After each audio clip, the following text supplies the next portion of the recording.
मुद्दाम करा खाली आलो. बरं स्पीकरवाले, माझी इज्जत तुमच्या हातात. कारण कार्यक्रम सुरू होऊन जवळजवळ 2.5 तास झालेला आहे. म्हणलं श्रोत्यांमधलं अंतर जेवढं कमी तेवढं कनेक्टिव्हिटी चांगली होईल म्हणून खाली चालू. आठवड्यामध्ये कंटिन्यू कार्यक्रम चालू आहे. थोडी गले में खरखर आहे, पण खूप छान पद्धतीनं विशाखाताईंना या कार्यक्रमाचं आयोजन केलेलं आहे. आणि शेकडो माणसं 3 तास इथं बसून आहेत. हे त्यांनी जोडलेल्या माणसांच्या यशाचं गमक आहे. त्यामुळं मला त्यांनी सांगितलं की दत्ता कमीत कमी तू 45 मिनिटं तरी बोल. तुम्हाला वाटलं असं अरे बापरे, पण विशाखाताईंना मी सांगायला पाहिजे होतं की जेवायची व्यवस्था तुम्ही करायला पाहिजे. काय हरकत नाही. किती जणांनी उपसल्या तलवारी, किती जणांनी उपसल्या तलवारी, साधा कोपरा बी नाही हल्ला. छत्रपती शिवाजी महाराजांनी उचललेली तलवार आणि डॉक्टर बाबासाहेब आंबेडकरांनी उचललेलं पेन याने मात्र सगळा इतिहासच बदलला, इतिहासच बदलला, इतिहासच. तर बंधू भगिनींनो,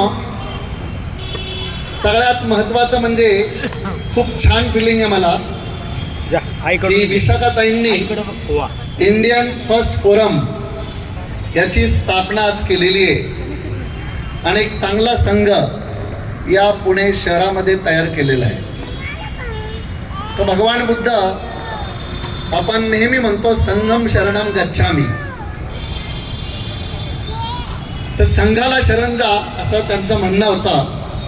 तर भगवान बुद्ध संघाविषयी म्हणतात, एकमेकांवर प्रेम करणारा, एकमेकांना समजून घेणारा, पडत्या काळात एकमेकांना साथ देणारा, एकमेकांच्या प्रगतीसाठी झटणारा आणि एकमेकांना बरोबर घेऊन जाणारा असा संघ नेहमी पुढे जातो. तर निश्चितच हा संघ त्या पद्धतीचा त्यांनी तयार केला आहे अशी मला आशा बाळगायला काय हरकत नाही. आता संयुक्त जयंती महोत्सव असा उल्लेख केलेला आहे आणि मला खूप छान फिलिंग आहे की दत्ता कोहिनकर पाटील, एका पाटलाला या कार्यक्रमाला त्यांनी प्रमुख वक्ता किंवा प्रमुख पाहुणे म्हणून बोलवलेले. याचा अर्थ समता त्यांनी आपल्या जीवनामध्ये प्रत्यक्ष आचरणात आणलेली आहे. Is it right? तर मी दत्ता कोहिनकर पाटील बुद्धांच्या संपर्कात आलो 1999 साली. शांतीच्या शोधामध्ये मी फिरत होतो.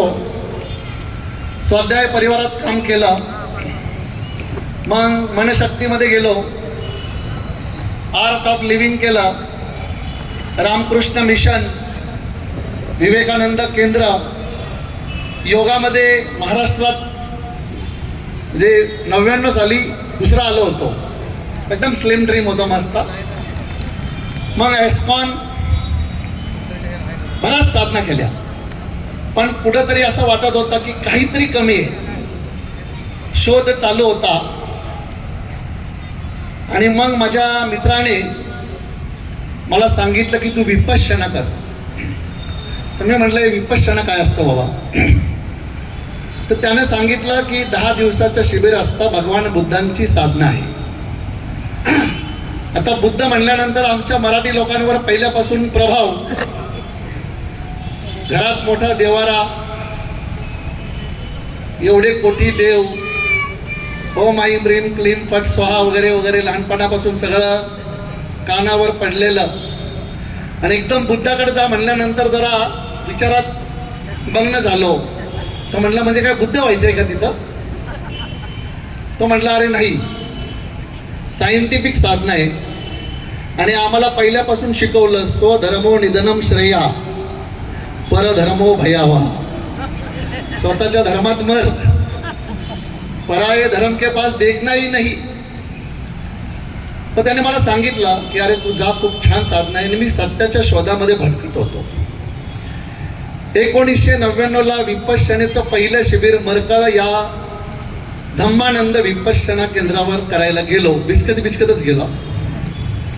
तर म्हणलं बाबा आता इथं काय. गुरुजींनी चालू केला, मेरे पीछे पीछे बोलिये बुद्धम शरणम गच्छामी. तर म्हणलं बघू तर खरं काय आहे. आणि मी पूर्ण मनापासून ते शिबिर केलं. 10व्या दिवशी डोळ्यातून पाणी आलं. आतापर्यंत ज्या साधना करत होतो काही ना काही लाभ होत होता, माझी प्रगती होत होती. पण 10व्या दिवसानंतर मौन सुटल्यानंतर कळालं की आज संपूर्ण विश्वाला शांतीची आणि विद्येची गरज आहे. ही शांती आणि विद्या सिद्धार्थ गौतम बुद्धांचा धम्मच देऊ शकतो हे मी प्रत्यक्ष अनुभूतीवर जाणलं.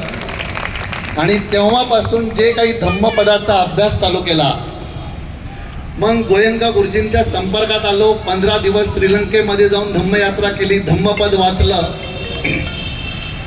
17 वर्ष 15 वर्ष दोनही सेंटरचा डायरेक्टर आणि 2 वर्ष चेअरमन अशी सेवा करण्याची संधी धम्माने मला दिली.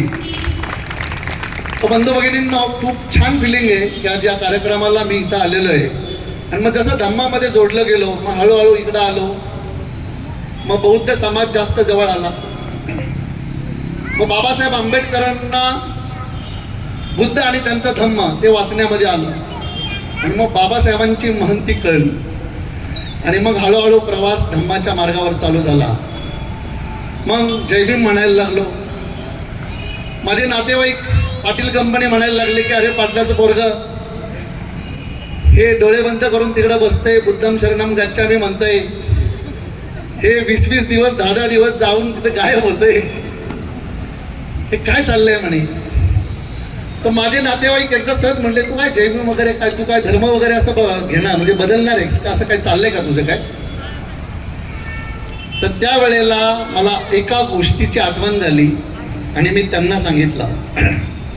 त्यांचा प्रश्न होता हे जैन वगैरे सारखं तू असं का म्हणतोयस वगैरे. त्यांचं साहजिक आहे त्यांचं, कारण अज्ञान होतं त्यांना. त्यांची धम्म प्रत्यक्ष अनुभूतीवर त्यांच्या आला नव्हता.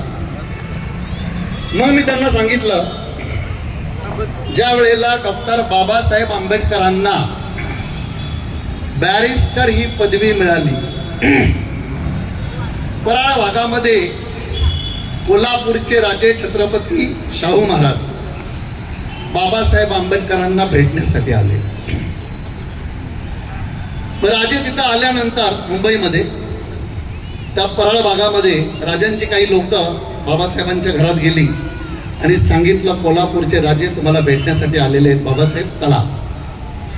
तर बाबासाहेबांना आश्चर्याचा धक्का बसला की कोल्हापूरचे राजे मला भेटण्यासाठी आले. मग बाबासाहेब बाहेर आले, राजांच्या जवळ आले. राजांनी बाबासाहेबांना आलिंगन दिलं. छत्रपती शाहू महाराजांनी आपल्या डोक्यावरची पगडी काढून बाबासाहेबांच्या डोक्यावर त्यांनी ती पगडी ठेवली आणि बाबासाहेबांना विनंती केली की बाबासाहेब भीमरावजी तुमचं अभिनंदन, तुम्ही बॅरिस्टर ही पदवी मिळाली, माझी एक इच्छा आहे ती पूर्ण कराल. त्यावेळेला बाबासाहेबांनी विचारलं की राजे तुम्ही काय बोला आणि आम्ही ऐकायचं. त्यावेळेला कोल्हापूरचे छत्रपती शाहू महाराज म्हणाले बाबासाहेब माझ्याबरोबर तुम्ही कोल्हापूरमध्ये चला, मला तुमची मोठी भव्य पुष्पवृष्टीत मिरवणूक काढायची इच्छा आहे. बाबासाहेबांनी ते मान्य केलं. छत्रपती शाहू महाराजांनी बाबासाहेबांना कोल्हापूरला नेलं. एका उंच बग्गीमध्ये रथामध्ये पुष्पवृष्टीत कोल्हापूर शहरामध्ये बाबासाहेबांची वाजत गाजत मिरवणूक काढली. बाबासाहेब आंबेडकरांचा जय जयकार केला. कोल्हापूरचे छत्रपती शाहू महाराज बाबासाहेब आंबेडकरांची वाजत गाजत पुष्पवृष्टीत मिरवणूक काढत असतील तर त्यांचा एक वंशज डॉक्टर दत्ता कोळींकर जय भीम म्हटलं तर बिघडलं कुठं. त्यामुळे मित्रांनो आयुष्यात एकदा का होईना विपश्यना करा. हा माझा प्रवास ज्याने मला सत्याची अनुभूती दिली हे सांगायला मी इथं आलेलो आहे. आता या विपश्यनामध्ये काही जणांचं म्हणणं आहे की बाबासाहेबांनी विपश्यना नाकारली. तर मी बुद्ध आणि त्यांचा धम्म याचं वाचन केलेलं आहे. त्याच्यामध्ये बाबासाहेबांनी चित्तानुपश्यना, कायानुपश्यना, वेदनानुपश्यना धम्मानुपश्यना असा उल्लेख केलेला आहे आणि ती सत्यपाठांची प्रगत अवस्था आहे. मग माझं म्हणणं आहे की बाबासाहेबांना विपश्यना पूर्ण अवगत होती असं मला वाटतं. मग बाबासाहेबांनी विपश्यनेचा पूर्ण अभ्यास केला होता असं मला ते पुस्तक वाचल्यानंतर मला वाटलं, माझं फिलिंग. आणि बाबासाहेबांनी बुद्धांना आपलं गुरु मानलं होतं. मग भगवान बुद्ध असं म्हणतात, पिढ्यानपिढ्या चालत आलं म्हणून सत्यप्रमाण मानू नकोस. तुझ्या धर्मग्रंथात लिहिलं म्हणून सत्यप्रमाण मानू नकोस. तुझ्या पंजोबांनी वडिलांनी आजोबांनी सांगितलं म्हणून सत्यप्रमाण मानू नकोस. मी गौतम बुद्ध तुला सांगतो म्हणून माझं पण ऐकू नको. जी गोष्ट तुझ्या अनुभूतीवर उतरते ती तुझ्यासाठी सत्य असते आणि फक्त तेच ऐक. अत्त दीप भव असं भगवान बुद्ध म्हणाले. तर माझी तुम्हाला एकदा विनंती आहे, एकदा भगवान बुद्धांच्या म्हणण्यानुसार एक अनुभूती तर घ्या. 10 दिवस या, ते काय जाधव मॅडमनी केलेले, डेंटिस्ट आहेत त्या. 10 दिवस या केले तुम्ही. किती लोकांनी केलेले हात वर करा. कसं वाटलं लाईफ ट्रान्सफॉर्मेशन? आपल्या आयुष्यातले 10 दिवस या आणि तुम्हाला पटलं तर घ्या, नाही तर सोडून टाका. मी तुम्हाला मात्र एवढंच सांगतो की दोनही सेंटरवर मारवाडी, गुजराती, ब्राह्मण सगळ्या जाती जमातीची लोक तुडुंब येऊन भगवान बुद्धांची साधना शिकतायत आणि आपल्या लाईफमध्ये ट्रान्सफॉर्मेशन करतायत. आणि आपल्या घरामध्ये लहानपणापासून बुद्ध आहे, मग आपल्याला तो लाभ का मिळू नये म्हणून एकदा का होईना विपश्यनेची साधना करा असं सांगायला मी खास या ठिकाणी आलेलो आहे. बाबासाहेब आंबेडकरांनी सांगितलं होतं, घरी जा आणि तुझ्या घराच्या भिंतीवर लिहून ठेव, या देशातील शासन करती जमात मला बनायचं आहे. निळा रंग आकाशाचा रंग, निळ्या रंगाची धमक बघ, त्यात क्रांतीची आग आहे. अरे घाबरतोस काय बेटा, तू तर भीमरावाचा वाघ आहे, भीमरावाचा वाघ. तर बाबासाहेबांनी निर्भय व्हा असा मंत्र आपल्याला दिला होता. Is it right friends? त्यामुळं निर्भय व्हायचं असेल तर आपल्या मनाला सबल करायला लागेल. निर्भय व्हायचं असेल तर आपली बॉडी तब्येत मस्त करायला लागेल. बाबासाहेब आंबेडकर म्हणाले होते, आई दे ग जोगवा दे म्हणून काही मिळत नसतं. तुम्हाला स्वतःच तुमच्या पायावर उभं राहायला लागेल. लक्षात ठेवा, या जगात सिंहाचा कोण बळी देत नाही, बळी बकरीचाच दिला जातो. त्यामुळे सिंहासारखं जगायचं असेल तर आपली बॉडी मजबूत करायला लागेल. म्हणून आज या फोरमच्या माध्यमातून तुम्हाला मी विनंती करतो, रोज आपल्या शरीरासाठी कमीत कमी अर्धा तास द्या आणि आपली बॉडी मजबूत करा. एक माणूस 1 वर्ष आजारपणामुळे कॉटवर पडून राहिला तर घरच्यांना तो नकोसा होतो. काय म्हणणं आहे तुमचं? मित्र बंधू परिवार के जरा ना ये काम, हाय आय करते होय बीती उम्र तमाम. त्यामुळं शरीरासाठी वेळ द्या, आपली तब्येत मस्त करा. या जगातलं सगळ्यात मोठं सुख आहे निरोगी काया. Is it right friends? त्यामुळं आज संकल्प करणार, रोज सगळेजण व्यायाम करणार का? करणार का? संकल्प करायचा आज इथं सगळ्यांनी. असं करा, असं करा, 2 बोटं अशी करा, करा. चला मला फॉलो करा. म्हणा, रोज व्यायाम करणार, आई शपथ. करता ना? त्यामुळं आपली बॉडी मजबूत ठेवा आणि आर्थिक संपन्न व्हा. बाबासाहेबांनी सुटबुटात राहायला सांगितलं होतं. त्यामुळं वॉरन बफेचं एक वाक्य आहे की 100 रुपये एका मार्गाने येत असतील तर त्याच्यावर विसंबून न राहता 1-1 रुपया 100 मार्गाने येऊ द्या. त्यामुळं वेगवेगळ्या पद्धतीनं चांगल्या मार्गाने पैसे कशी आपल्या घरात येतील आणि आपण ध्यानवान बरोबर धनवान पण कसं होऊ हे तुम्ही बघा. भगवान बुद्धांनी मनाला जास्त महत्त्व दिलं होतं. या फोरमच्या निमित्ताने भगवान बुद्ध म्हणाले थियरी और प्रॅक्टिकल साथ में चलना चाहिए. Is it right friends?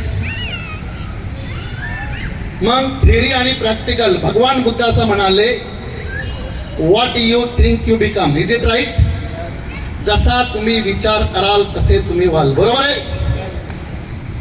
मग आपण एक प्रयोग करूया की भगवान बुद्ध म्हणतात what you think you become, तसं होतंय का बघायचं. सिगमंड फ्राईड जगातला टॉपर सायकॅट्रिस्ट म्हणाला एका माणसाला असं बांधलं होतं, थोडा आवाज वाढव, असं बांधलं होतं, त्याला मारायचं होतं. अमेरिकेतला रिसर्च आहे. त्याच्या समोर पिसळलेल्या कुत्र्याला विषारी इंजेक्शन मारलं, तो तडफडून मेला. त्या लोकांनी पातेल्यामध्ये ग्लुकॉन-डीचं पाणी ठेवलं होतं. त्यांनी प्राण्यांचं इंजेक्शन वेटरनरी डॉक्टरचं असं भरलं. ग्लुकॉन-डीचं होतं ते, खप्पा इंजेक्शन असतं प्राण्यांचं. ग्लुकॉन-डी भरलं आणि म्हणाले याला पण मारायचा, याला पण खलास करायचा. 2 जण पळत आले, हात पकडला आणि तिसऱ्याने त्याला इंजेक्शन मारलं. सगळ्या नर्व सिस्टीम मध्ये काय गेलं? ग्लुकॉन. ताकद वाढली पाहिजे का नाही? पण 3 तासांनी तो मृत्युमुखी पडला. का? बोला बोला, विचार. त्याला वाटलं जे विषारी इंजेक्शन कुत्र्याला मारलं ते विषारी इंजेक्शन मला मारलं. बाह्य मनाने अंतर्मनाला सांगितलं विषारी इंजेक्शन मारलं. अंतर्मनाने विषारी संप्रेरकांची निर्मिती बॉडीमध्ये केली. जगातला टॉपर सायकॅट्रिस्ट सिगमंड फ्राईड म्हणाला बाह्यमन हे अल्लादीन आहे आणि अंतर्मन जिनी आहे. मनाचे 2 भागात त्याने विभाजन केलं.